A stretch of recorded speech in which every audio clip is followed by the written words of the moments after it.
Hi, I'm Freya, and I'm an artist who was lucky enough to be invited to take part in the residency in Science of Growing Things in Bengaluru, which was a fantastic experience. I'd come to the project with an interest specifically in Laubag Botanic Gardens, knowing that it was first created by Hyder Ali and Tipu, the Mysore leaders, is an echo of a Mughal garden that their gardens really tried to represent paradise, and I thought it was very interesting that then when the East India Company came to India, they kind of overlaid this Western garden on top of this garden that was built for a very different reason, but still actually was built as a kind of catalogue of different plants, and Tipu especially kind of brought plants from around the world and incorporated them into the garden. But there was a very different kind of vernacular that was put on top of the garden when the British came. And so I was kind of interested in that really, and kind of, I suppose, also that the British came with a very specific objective, kind of thinking about the botany of India really as a kind of as stock, I suppose, as commodities that they could move around the world and they could trade and sell and make huge financial gain from. And also that the botanists themselves that were coming to kind of systemise and catalogue the plants were actually surgeons. That felt really interesting to me because I suppose the specific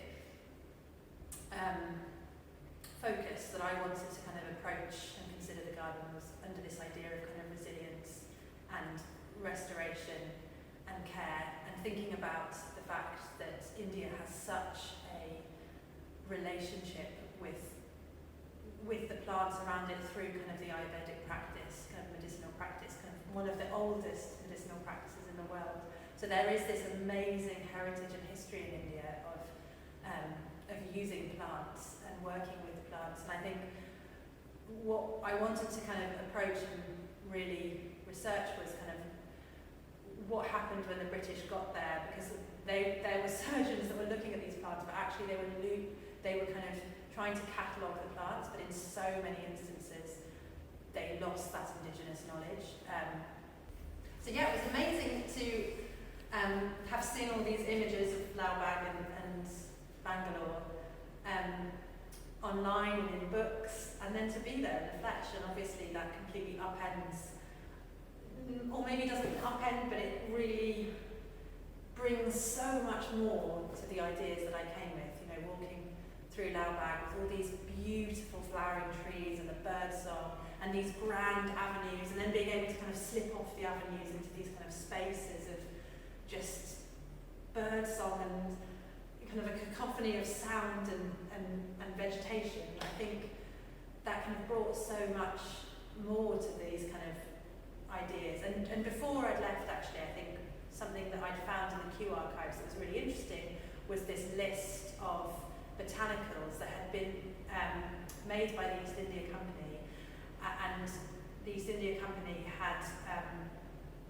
commissioned Raju, who was an Indian painter, to make in East India kind of company school style botanic painting, kind of create these beautiful botanicals of all of the different kind of catalogues of plants. So I had the list of all of these plants, and I was trying to, when I was in the garden, I was trying to find these same plants again, but through a framework again of kind of medicine. So I was looking specifically at the plants that the Brits had catalogued in this botanical, but that they hadn't realised had all of these medicinal capabilities. And what was quite amazing was that actually, when I was in the garden cataloguing plants myself, because I would like to make a new botanical, so many of the plants are medicinal. I mean, it's quite incredible. And actually, because the British also brought in so many plants and trees from around the world, they brought with them, unknowingly, so much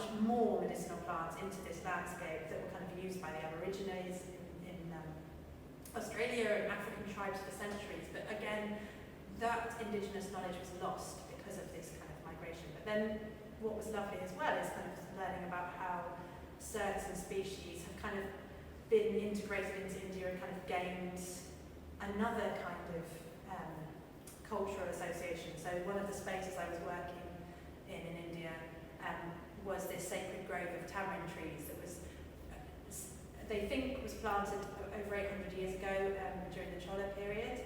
And it was a sacred grove that was built by a Hindu community when they first kind of made the settlement there, which is no longer there, but the sacred grove exists. And what fascinated me about this was that it's the first site, so it's the first biodiversity historical site that the Indian government have kind of set, so it's protected under that, and it was the first site of biodiversity in India.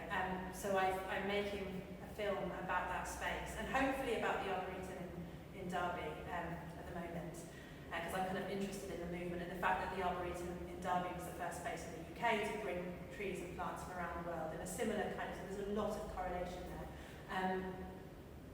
But yes, I mean, there's so many ideas that have kind of come from the project. I've also been collecting apples. When I was there, I was collecting all these indigenous fruits that have the suffix of apple, so custard apple, rose apple, ice apple, hog apple, elephant apple.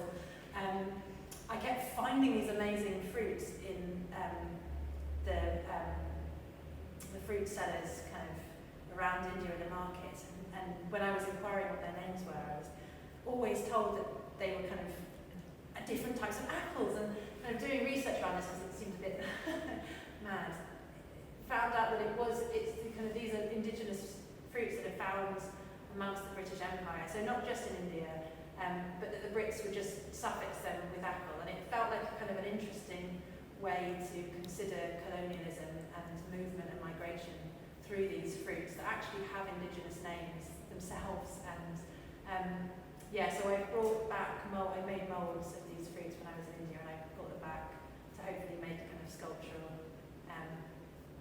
installation with, and I'm just playing around with that alongside a lot of other ideas that are tumbling around. So I think what will stay with me from my time in Bangalore, certainly the sounds, being in Laubag for sunrise and hearing just all the bird song, and hearing that kind of, as the city woke up and more people were in the park, hearing that kind of morph into laughter and bird song, and then as the tuk-tuks kind of woke up around the periphery of the park, suddenly you're hearing this kind of percussion of kind of tuk-tuk beeps in amongst it. I think that is the garden for me just comes back when I shut my eyes. It's such a special place. And the Tamarind Grove, I will never forget that. I mean, it was quite a journey to get out there. It took us 3 hours. So by the time we reached it there, it was dusk, this kind of twilight hour, but it was isolated and had such a atmosphere, just such a magical atmosphere, actually. I don't know how to describe it, but these magnificent ancient trees. There was a banyan tree that was just absolutely full of monkeys, so the whole thing was just alive. There wasn't any branch that wasn't rustling and moving with monkeys swinging to and from. It was really beautiful. But actually being on the back of so many people's motorbikes getting driven around the city, and going to the flower market with Suresh at 6 in the morning and just seeing the kind of huge coils of garlands of flowers being made was just absolutely amazing. And finding the fruits, just what a great way of mapping a city, just kind of walking around, negotiating with different fruit sellers to see if they can bring me these different fruits in a day. And I went to so many different markets because of that. So that was a really lovely way of navigating and understanding Bangalore. But no, it was a really special time. And the last day was also special. And we went to the Ayurvedic forest as well. That was amazing, and saw all the Ayurvedic medicinal plants being grown. And then on the last day I went to the Biological Research Archive Centre for India. And that was just phenomenal. The archivist there was wonderful. We kind of found so much different archival materials relating to the kind of movement of plants during the empire. But also there was this wonderful concert that I was invited to in this outside amphitheatre. So the last evening that I had in India was sitting amongst all these people listening to beautiful music.